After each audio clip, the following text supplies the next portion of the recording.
پہلی بار بھارت کی سرزمین میں ٹیسٹ سیریز کا جیت کر تاریخ رقم کر دی۔ فلاحی اور تعلیمی شاہکار سیاست سے پہلے شوکت خانم کینسر ہسپتال لاہور اور پشاور میں state of the art cancer ہسپتال بنائے، جہاں 70% غریبوں کا مفت علاج ہوتا ہے۔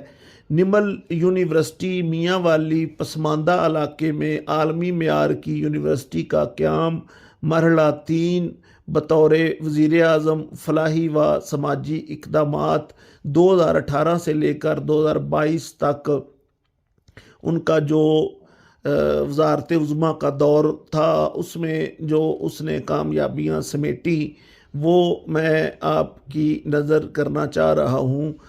نمبر 1، صحت سہولت کارڈ پاکستان کی تاریخ میں پہلی بار ہر خاندان کو 10 لاکھ روپے تک کی مفت علاج کی سہولت فراہم کی۔ احساس پروگرام دنیا کا چوتھا بڑا سماجی تحفظ کا پروگرام، جس کے ذریعے کروڑوں خاندانوں کو مالی امداد دی گئی۔ پناہ گاہیں اور لنگر خانے، بے گھر افراد کے لیے چھت اور کوئی بھوکا نہ سوئے کے تحت مفت کھانے کا انتظام کیا گیا۔ کامیاب جوان پروگرام، نوجوانوں کو کاروبار کے لیے آسان شرائط پر اربوں روپے کے قرضے دیے۔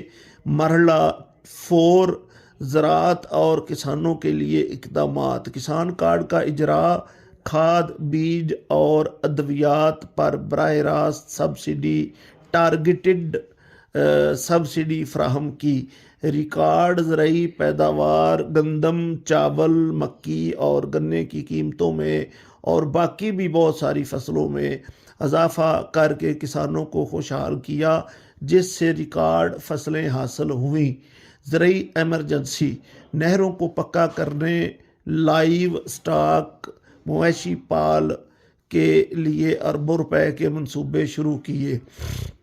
مرحلہ 5، بین الاقوامی محاذ اور اسلاموفوبیا، اقوام متحدہ UNGA میں خطاب۔ 2019 میں اسلاموفوبیا اور ناموس رسالت صلی اللہ علیہ وآلہ وسلم کا مقدمہ پوری دنیا کے سامنے بھرپور طریقے سے لڑا۔